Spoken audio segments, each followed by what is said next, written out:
ज्ञानवापी में शिवलिंग की नहीं होगी कार्बन डेटिंग। सुप्रीम कोर्ट ने अगली सुनवाई तक लगाई रोक। जाने अब आगे क्या होगा।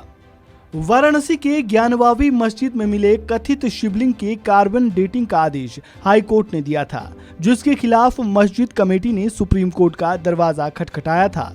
इस मामले में सुनवाई करते हुए सुप्रीम कोर्ट ने इलाहाबाद हाई कोर्ट के आदेश पर रोक लगा दी है। कोर्ट ने इस मामले की सुनवाई 7 अगस्त तक के लिए टाल दी है।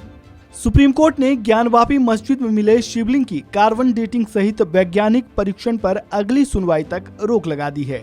कोर्ट ने इस मामले की सुनवाई 7 अगस्त तक के लिए टाल दी है। कार्बन डेटिंग कराने के इलाहाबाद हाई कोर्ट के फैसले को चुनौती देने वाली मुस्लिम पक्ष की याचिका पर सुनवाई के लिए सुप्रीम कोर्ट ने गुरुवार को मंजूरी दे दी थी। इससे पहले सुनवाई में chief justice DY Chandrachud, justice PS Narasimha और जस्टिस JB पादीवाला की पीठ ने ज्ञानवापी मस्जिद प्रबंधन समिति की ओर से पेश वरिष्ठ अधिवक्ता हुजैफा अहमदी की दलीलों पर संज्ञान लिया था और याचिका को शुक्रवार को सुनवाई के लिए सूचीबद्ध करने पर सहमति जताई थी। वहीं बीते मंगलवार ज्ञानवापी केस पर जिला कोर्ट ने बड़ा फैसला सुनाते हुए पूरे परिसर के ASI सर्वे कराने की हिंदू पक्ष की याचिका को मंजूरी दे दी थी। अगर फैसला हिंदू पक्ष के हक में रहता है तो फिर सिर्फ शिवलिंग नहीं बल्कि पूरे परिसर का सर्वे कराया जाएगा। हिंदू पक्षकार की ओर से दी गई याचिका को स्वीकार करते हुए वाराणसी जिला कोर्ट ने 22 मई को अगली सुनवाई का आदेश दिया। इस पर हिंदू पक्ष के वकील विष्णु जैन ने क्या कुछ कहा था, सुनिए। आज ऑनरेबल डिस्ट्रिक्ट कोर्ट वाराणसी में हमने अपनी बहस की और हमने ये मांग की कि पूरे परिसर की ASI जांच कराई जाए। खसरा नंबर 9130 की ASI जांच कराई जाए। इस मांग में मूलतः हमने ये मांगा कि जो तथाकथित मस्जिद है उसके वेस्टर्न वॉल की जांच हो।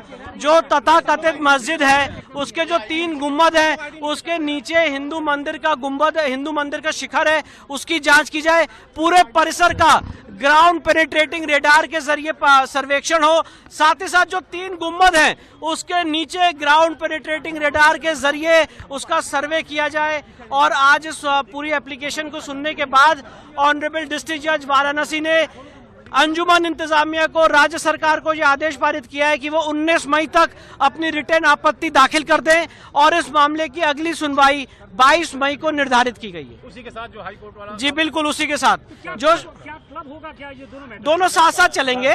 22 तारीख को, क्योंकि एक ही सूट में एप्लीकेशन दी गई है और ASI कोर्ट के सामने 22 तारीख को ऑलरेडी पेश हो रही है, तो 19 को इनके ऑब्जेक्शन देने के बाद 22 तारीख को दोनों मामले की साथ में सुनवाई हो जाएगी। एक तरफ आप मांग कर रहे हैं, दूसरी तरफ जितेंद्र सिंह बिसेन ने भी कहा कि वो 19 तारीख को इस तरह सहमति पत्र देंगे। तो अच्छी बात है, ये तो अच्छी बात है, सारे लोग एक साथ रहें और हम लोग का पर्पस और कॉज एक ही है। मुस्लिम पक्ष ये कह रहा है कि चूंकि वो पहले से ही मस्जिद है, 1937 और 1942 में वाराणसी डिस्ट्रिक्ट कोर्ट के साथ इलाहाबाद हाई कोर्ट ने भी कहा है दीन मोहम्मद केस में कि ये मस्जिद है और यहाँ बाकायदा नमाज पढ़ने की। देखिए दीन मोहम्मद, मैं कुछ और कह रहा हूँ, दीन मोहम्मद के केस में पहली बात कोई हिंदू पक्षकार पार्टी नहीं था।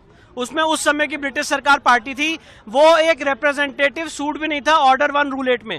और दूसरी बात, अगर दीन मोहम्मद के जजमेंट को मानते हैं तो उसमें यह भी लिखा हुआ है कि ये वक्फ नहीं है और मंदिर तोड़ के मस्जिद नहीं बनाई जा सकती पैरा 40 में।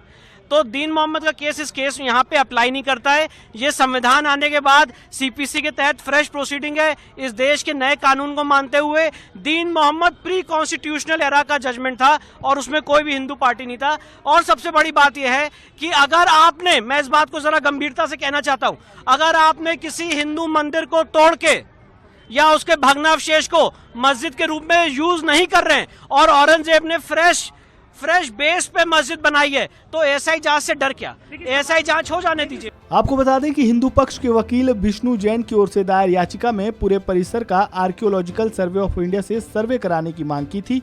हिंदू पक्षकार की याचिका पर सुनवाई करते हुए कोर्ट ने 22 तारीख को अगली सुनवाई की तिथि तय की है। इस खबर में फिलहाल इतना ही। ताजा अपडेट के लिए बने रहें वन इंडिया हिंदी के साथ।